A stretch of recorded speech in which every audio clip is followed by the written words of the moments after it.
अस्सलाम वालेकुम नाजरीन।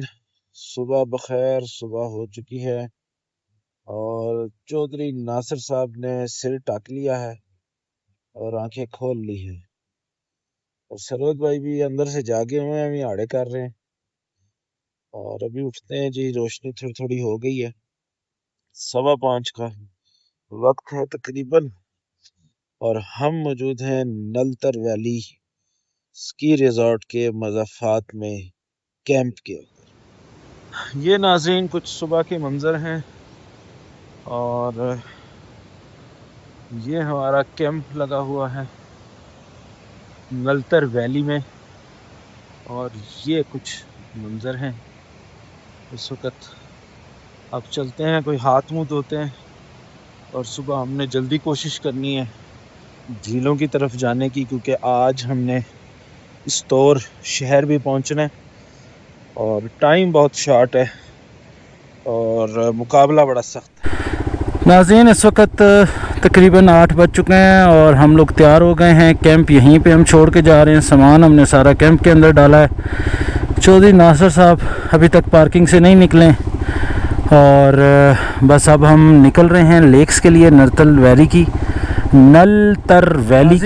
वैली का जो मेन बाज़ार है, जब आप क्रॉस करते हैं तो वहाँ से ही जो ऑफ रोड है एक ट्रैक जो लेक्स का है वो स्टार्ट हो जाता है।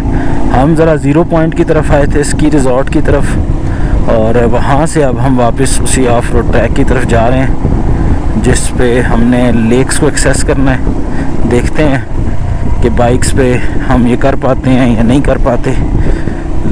लोग तो यही बता रहे हैं कि बाइक्स इजीली जाते हैं, ऑफ रोड है, वाटर क्रॉसिंग है, लेकिन बहुत टफ चढ़ाई नहीं है। तो बाहर देखते हैं क्या सिचुएशन बनती है। नलतर कैश एंड कैरी है। जब आप नलतर वैली पे आते हैं तो बिल्कुल चौक एक आता है जहाँ से एक रोड नीचे ज़ीरो पॉइंट की तरफ जाता है और ये जो रोड है ये लेक्स की तरफ जाता है। नाज़रीन, तकरीबन 2.5-3 किलोमीटर हम आ गए हैं और फ़िलहाल तो इस किस्म का रोड है जो कि कोई बहुत सख्त ऑफ रोड आप इसको नहीं कह सकते।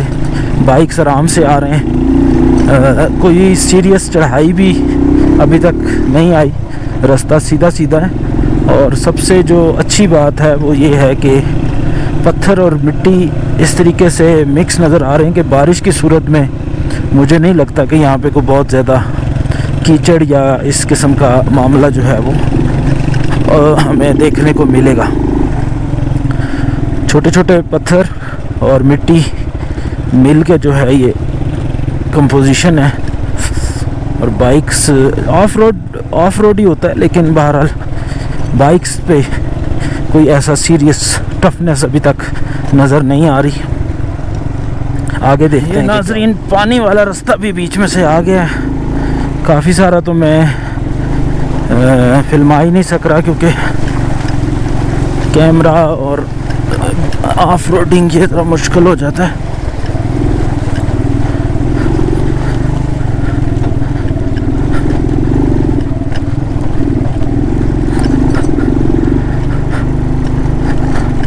ऑफ रोड तो भैया फिर ऑफ रोड होता है, बहरहाल टफ नहीं है, मैं तो यही समझता हूँ। नाज़रीन, फिर कहूँगा ऑफ रोड तो ऑफ रोड होता है, लेकिन ख़तरनाक ऑफ रोड ये नहीं है।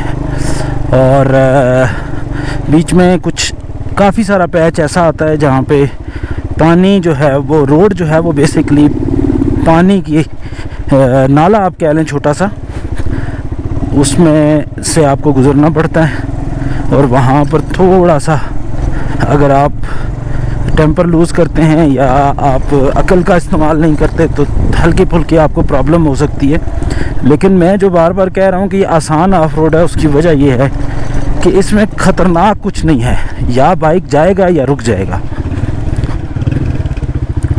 और इस वक्त हम एक ऐसे पैच से गुज़र रहे हैं कि जो कि उशू फॉरेस्ट की मुझे याद दिला रहा है। हल्की हल्की सी मिनी मर्ग का भी कुछ मामला है। ये नाज़रीन, इस किस्म के पैचेस तो बेबहा मिलते हैं, लेकिन ये देखें अब मेरा इंजन तक जो है ना वो पानी में गया है। लेकिन ये छोटे पैचेस हैं, बाज़ पैचेस इस किस्म के हैं जो कि आधा किलोमीटर 1 किलोमीटर जो है वो इस तरह रोड पे से पानी गुज़र रहा है। और जो ग्रेवल होता है, जो दरियाई पत्थर होता है, गोल पत्थर, वो है लूज़ पत्थर, तो वो पत्थर भी आपको तंग करता है और पानी से तो वैसे ही स्लिप होती है चीज़, तो ये है। लेकिन अच्छी बात यह है कि कोई खाई नहीं है, कोई ऐसी चीज़ नहीं है कि आपको ये डर लगे कि अगर मैं बाइक गिर गया या कुछ हो गया तो जान का ख़तरा होगा।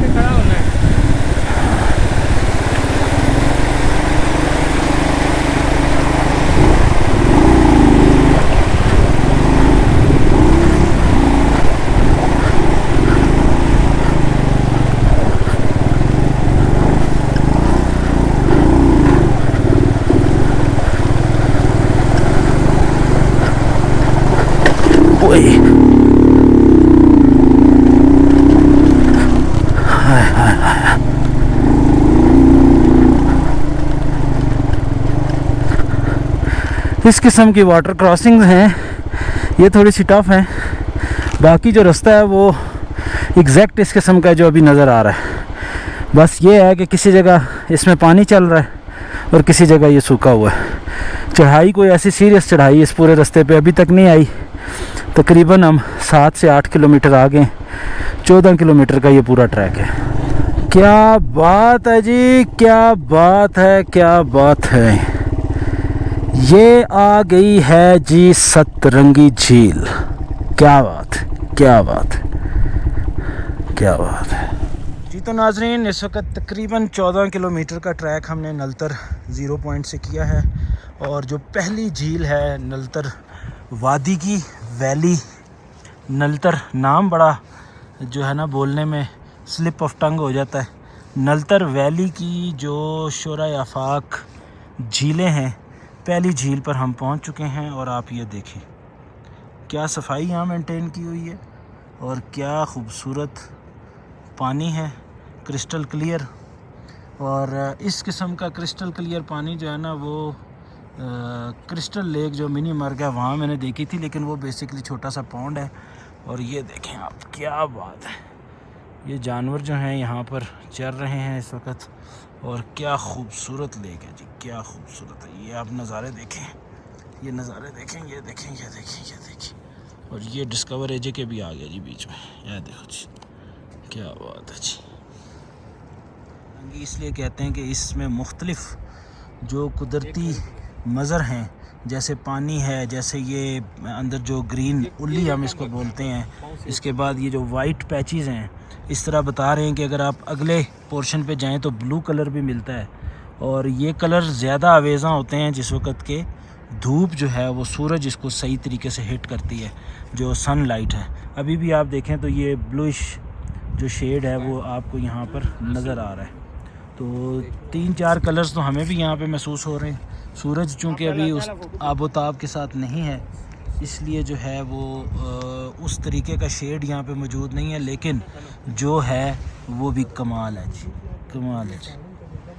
हाँ, ओह हो क्या ये भाई यहाँ पे मौजूद हैं जी। इन्होंने यहाँ झूले लगाए हुए हैं और यहाँ पे ये सपोर्ट भी करते हैं। कुछ थोड़ा बहुत फूड आइटम्स भी इन्होंने रखे हुए हैं, बोतल वगैरह, बिस्किट, इस तरह की चीज़ें यहाँ पे मिल जाती। कियानी साहब जो हैं डिस्कवर एजे के जो है वो डिस्कवर सतरंगी का हो रहा है इस टाइम। देखिए नाजरीन, इस वक्त हम यहाँ खड़े हैं और सूरज की जो रोशनी है वो थोड़ी सी इस पे पड़ी है, तो कैसे रंग चेंज हुआ है जी, बिल्कुल। अब आप ये देखें, ये ग्रीन है और ये गालिबन फिरोज़ी कलर का एक शेड आया है इसमें। इस तरह जो है ना इसमें 7 शेड आते हैं, जिसकी वजह से ये सतरंगी झील। एक से आगे अब हम जा रहे हैं, ब्लू लेक है यहाँ पर। और ब्लू लेक के साथ एक और भी कोई लेक बताइए भाई ने, मुझे नाम भूल गया। 3 लेक्स ऐसी हैं जहाँ पर तो बाइक जाते हैं। उसके बाद जो चलने वाले लोग हैं उनके लिए आधे घंटे की हाइक पर फिरोज़ा लेक है, जो कि सबसे ज़्यादा खूबसूरत है। और हम भी कोशिश करते हैं कि वहाँ जाएं, बाकी देखते हैं क्या पोजीशन बनती है।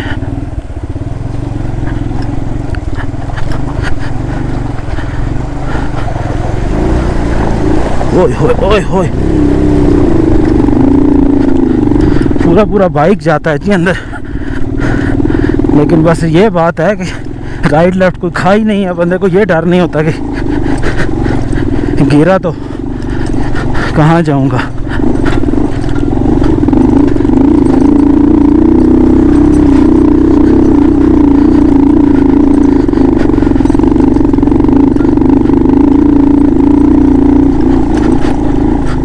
ब्लू लेक आ गई है, 4 से 5 मिनट लगे हैं। और जो 14 किलोमीटर का ऑफ रोड ट्रैक हम करके आए हैं, उसमें से ये जो आधा पौना किलोमीटर था, ये उसके मुकाबले में सख्त था। लेकिन कोई ऐसा सीन यहाँ पे भी नहीं है कि बाइक्स के लिए प्रॉब्लम हो। हाँ, अगर बहुत ज़्यादा लोडेड बाइक्स हैं तो वो इस आखिरी 1 टर्न पे उसको इशू हो सकता है। लेकिन अगर आप ग्रुप में हैं तो हल्का फुल्का धक्का लगा के काम चलेगा। ये आगे जी ब्लू लेक, ब्लू लेक।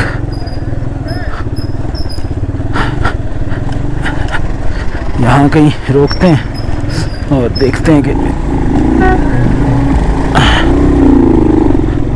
साहिल पर बैठा हूँ ब्लू लेक के। ये पानी आप देखें, क्या खूबसूरत पानी है। और नलतर वैली की ये दूसरी लेक है जिसके ऊपर मैं बजाते खुद आया हूँ। और एक चीज़ माननी पड़ेगी कि इन्होंने इस जगह की सफाई का बड़ा ख्याल रखा है। कुछ जगहों पर उक्का दुक्का चीज़ें नज़र आई हैं हमें, टिन जो होते हैं पेप्सी वगैरह के या कुछ थोड़े रैपर्स वगैरह। लेकिन ओवरऑल पानी की सूरत हाल और पीछे जो सतरंगी की भी आपने सूरत हाल देखी, वो भी बड़ी साफ़ सुथरी है। सरवत भाई और चौधरी नासिर साहब जो हैं, वो आगे एक फ़िरोज़ा लेक है इस तरफ यहाँ से तकरीबन 10 से 15 मिनट का ट्रैक है, वो वहाँ पे गए हैं। और एक और लेक जो है वो इन दरख्तों के पीछे है। सबके जो ड्रोन शॉट्स हैं वो आपने देख लिए हैं। मैं, आपको पता है कि चलने से थोड़ा सा घबराता हूँ, लिहाजा मैंने मोटरसाइकिलों की हिफाजत की कुर्बानी के नाम पर यहाँ ठहरना पसंद किया और अपने ड्रोन की आंख से मैंने वो जो झीलें हैं वो देखी हैं। और बाकी साथी फिज़िकली देखने गए हैं, इंशाल्लाह वहाँ से भी कुछ शॉट्स आएंगे जो कि आगे मैं ऐड अप कर दूंगा। तो कुल मिला के बात कुछ इस तरह से है कि नलतर वैली, जब आप नॉर्मल से नलतर वैली की तरफ आते हैं तो जो पहला चैलेंज नज़र आता है वो आपको रोड नज़र आती है। रोड कारपेट है लेकिन बाज़ चढ़ाइयाँ जानलेवा है। और फिर बाज़ जगह पर आपने वीलॉग में भी देखा कि जाते वक्त की जो दरिया वाली साइड है वहाँ से रोड टूट के गिर चुकी है। और अगर उसी चढ़ाई में अगर आगे से कोई गाड़ी आ जाए और जहाँ से सिंगल गाड़ी चढ़ने की जगह है और उतरने वाली गाड़ी आपका ख्याल ना करे और वो उतरती ही चली आए, तो आपको वहाँ पर ब्रेक मारनी पड़ती है। और अगर आप वहाँ ब्रेक मारें तो फिर ताकतवर गाड़ी ही वहाँ से चढ़ सकती है। बाइक, और ख़ास तौर पे जिस तरह से बाइकर्स का सामान होता है बाइक के ऊपर, उसके साथ वहाँ से चढ़ना बड़ा मुश्किल है। तो मेरा मशवरा ये होगा कि फ़िल्टर निकाल के आएँ, थोड़ी सी लिवरेज आपको मिल जाती है, मिसिंग नहीं करती और किसी बुरे वक्त में आपको ये वाली बात जो है काम आती है। इसके अलावा ओवरऑल जो नलतर वैली की जो सूरत हाल थी कि जैसे ही हम वहाँ पर पहुँचे, हमें तो यकदम ये महसूस हुआ जैसे हम अपने वतन आज़ाद रियासत जम्मू कश्मीर में आ गए। क्योंकि जीबी के जो पहाड़ हैं ये पत्थर के पहाड़ हैं। यहाँ पर आपको जो होती है सब्ज़ा, ये आपको सिर्फ डेडिकेटेड सब्ज़ा नज़र आता है। यहाँ पर आपको कोई ऐसा सब्ज़ा नहीं नज़र आता जो कि कुदरती तौर पे हो। यहाँ पे आपको फ्रूट्स, जहाँ पे आबादी नज़र आती है वहाँ पे आपको फ्रूट्स के दरख्त नज़र आएंगे। फॉरेस्ट उस तरीके से आपको आबादी के इलाकों में नहीं नज़र आता। जबकि नलतर वैली कम से कम मेरे जीबी की जो एक्सप्लोरेशन छोटी मोटी है उसमें ये सूरत हाल है कि ये पहली जगह है जहाँ पे कुदरती फॉरेस्ट मैंने देखा। और जम्मू कश्मीर की जो एक शुबाहत है वो वहाँ पर मुझे महसूस हुई। फैमिली टूरिज़म के लिए नलतर वैली बहुत खूबसूरत जगह है। आगे अगर आप आते हैं तो 4x4 पे आएँ या फिर बाइक्स के ऊपर ज़्यादा वज़न ना डालें। कैंप आप यहाँ कर सकते हैं। सारी लेक्स बहुत खूबसूरत हैं। सबसे पहले सतरंगी लेक आती है, फिर ये ब्लू वाटर आती है, फिर अगर यहीं से आप ट्रैक करें तो फ़िरोज़ा लेक आती है, और उसके बाद जो ब्लू लेक से ही हल्का सा लेफ़्ट साइड ऊपर जो दरख्तों वाली एक डायरेक्शन है, इस पे अगर आप जाएं तो दूधी लेक आती है। दूधी लेक के जो ड्रोन शॉट्स हैं आपने यकीनन देख लिए होंगे। बिल्कुल ऐसे लगता है जैसे कि सैफ अल मलूक का छोटा बच्चा है। पहाड़ों का स्ट्रक्चर उसी तरह का, झील का कलर उसी तरह का, उसी तरह पीछे से एक नाला आ रहा है और आगे से आउट हो रहा है, और बिल्कुल जो स्ट्रक्चर है वो ऐसे लगता है जैसे सैफ अल मलूक को किसी ने कंप्रेस करके जो है वो दूधी यहाँ पर ला के रख दिया। इसके बाद ये सीन है कि तकरीबन 1 घंटे का ट्रैक इसका है। अगर आप सुबह आते हैं तो सारी लेक्स आप देख के जा सकते हैं। यहाँ पे घोड़े वाले भी अवेलेबल हैं, गाइड्स भी अवेलेबल हैं, फैमिलीज़ भी अगर जो थोड़ी बहुत चल सकती हैं तो वो भी आ सकती हैं। सिर्फ ये है कि जैसे मैंने पहले भी कहा कि 4x4 जीप्स जो हैं वो नलतर वैली का जो मेन बाज़ार है वहाँ से आपको लेके आना पड़ता है। यहाँ से अब हम वापसी करेंगे, साथी आ जाएं। इसके बाद अब हमारा जो असल टारगेट था इस जीपी एक्सप्लोरेशन का, जो हमारा असल नीयत थी, वो थी मिनीमर्ग की, और बारिशों की वजह से हमने गिलगित और हुंजा की तरफ पहले रुख कर लिया, और बहुत सारी ऐसी चीज़ें भी हमने देखी जो हमारे प्लान में इनिशियली नहीं थी, लेकिन होता वही है जो खुदा चाहता है। लिहाजा खुदा ने ये चाहा कि हम चाइना बॉर्डर भी देखें, और खुदा ने ही ये चाहा कि हम नलतर वैली आएँ। खुदा ने ही ये चाहा कि वहाँ जहाँ पे किसी को कैंप नहीं करने दिया जाता वहाँ पे हमें कैंपिंग की सहूलत मुयस्सर आई, और हमने ये ऑफ रोड भी तय किया, और ये सारी झील्स जो जितनी भी ये झीलें हैं इनको हमने देखा। मैं ड्रोन की आँख की मदद से और कुछ फिज़िकल आँख की मदद से देख सका, लेकिन मेरे साथ सरवत साहब और चौधरी साहब जो हैं उन्होंने फिज़िकली भी इसको देखा। अब यहाँ से हम वापसी का सफ़र लेंगे। अगले पार्ट में हम आपको दिखाएंगे अस्तोर से मिनीमर्ग का सफ़र। हमारे साथ जुड़े रहिएगा। एलिगेंट बाइकर्स पर करम नवाजी जारी रखें, सब्सक्राइब करें। Elegant talks with Awais Facebook page, Mohammad Awais Hamid Rathore Facebook page, और इन्हीं नामों से टिकटॉक और इंस्टाग्राम जो आईडीज़ हैं इन पर जुड़े रहिए, ताकि आपको ट्रैवल वीलॉग्स और पाकिस्तान से मोहब्बत के जो असबाक हैं वो आपको इन सारे अकाउंट्स और पेजेस पर मिलेंगे। पाकिस्तान जिंदाबाद, आज़ाद रियासत जम्मू कश्मीर पाइंदाबाद।